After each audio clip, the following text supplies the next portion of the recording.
I don't wanna know, no, no, no. Who's taking you home, oh, oh, oh. I'm loving you so, so, so, so. The way I used to love you, no, I don't wanna know, no, no, no. Who's taking you home, oh, oh, oh. I'm loving you so.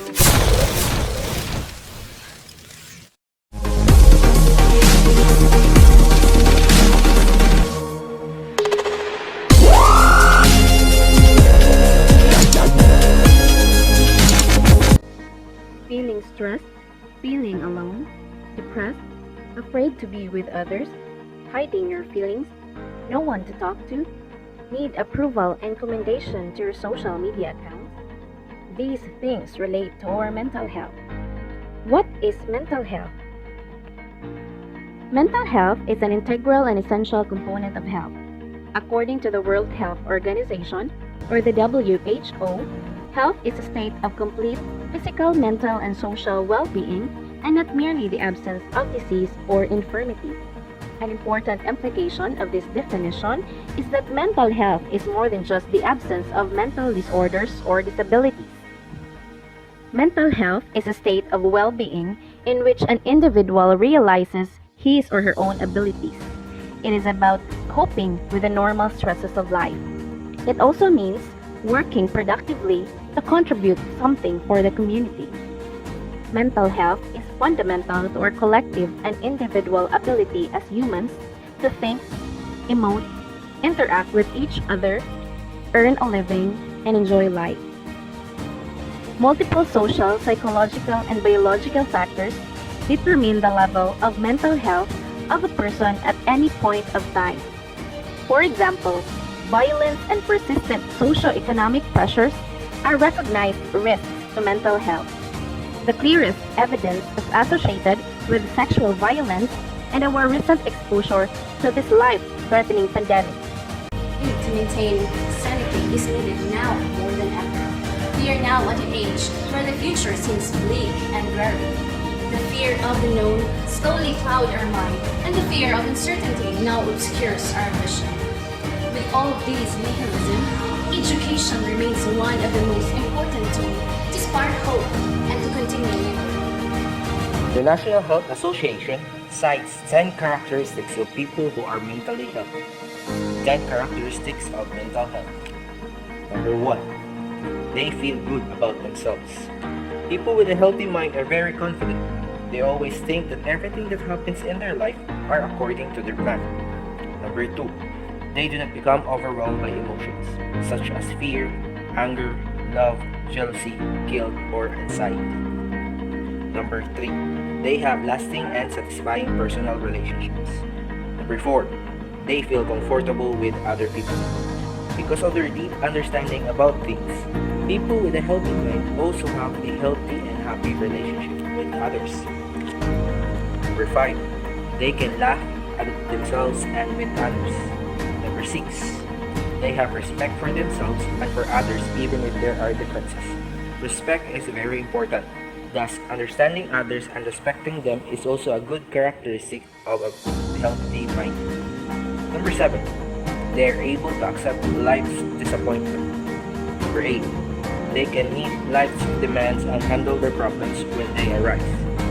Having positive mind and attitude towards life, even with the different struggles they face, is a sign of a healthy mind. Number 9. They make their own decisions. Being able to decide for oneself without thinking of what people say also shows a good mental health. Number 10.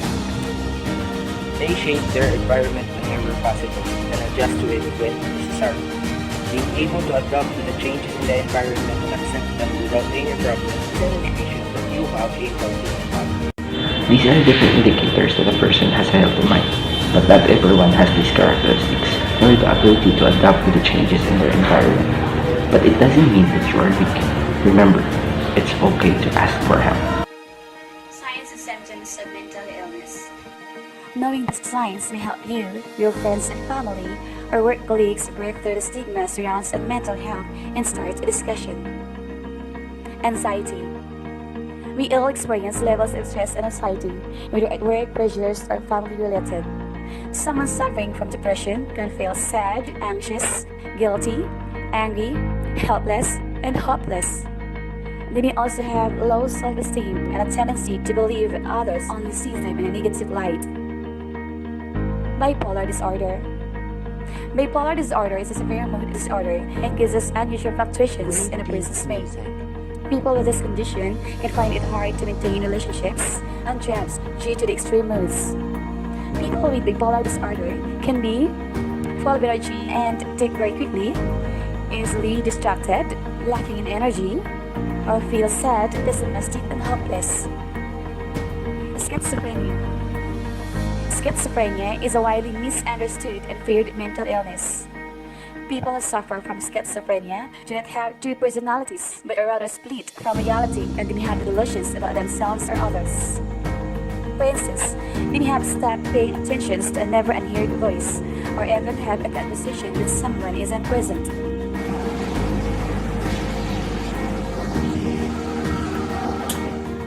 Obsessive-compulsive disorder.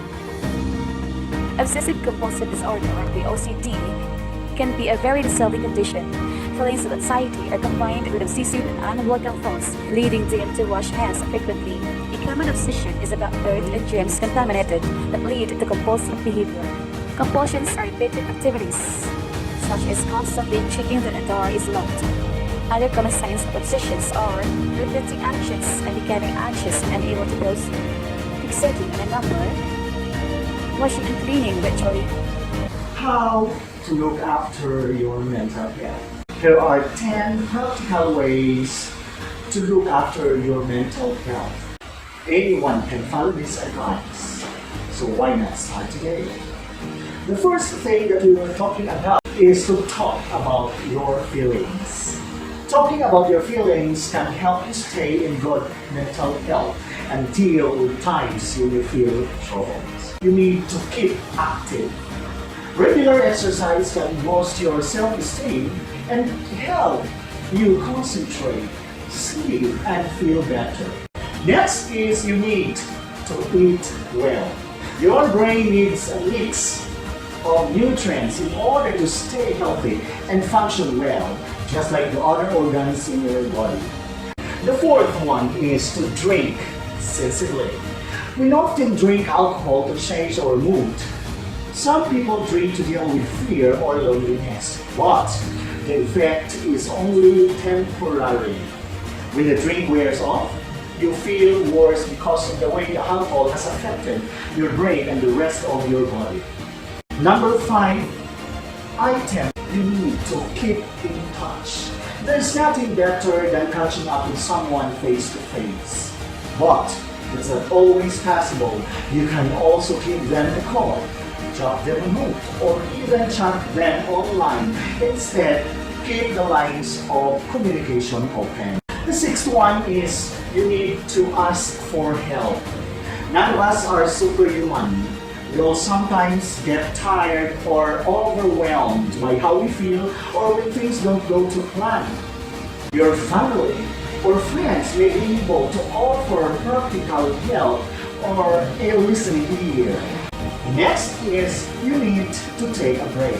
A change of scene or a change of pace is good for your mental health.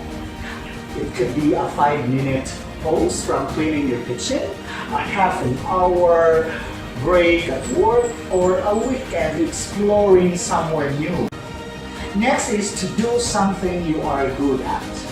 Doing an activity you enjoy probably means you're good at it, and achieving something boosts your self-esteem. Next is you need to accept who you are. We're all different.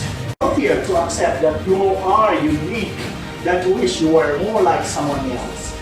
Feeling good about yourself boosts your confidence to learn new skills, visit new places, make new friends. Good self-esteem helps you cope when life takes a difficult turn. The last but not the least is care for others. Friends are really important. We help each other whenever we can, so it's a two-way street, and supporting them uplifts you. Caring for others is often an important part of keeping up relationships with people close to you. It can even bring you closer together. Here are some things that are helpful in building resilience in times of crisis and intense stress. There are lots of things outside of our control right now, which can be scary, mentally draining, and enervating. First and foremost, let us focus on things which we can control. We can review ourselves and become more grounded. This way, we will be able to analyze means and how to which we can't control.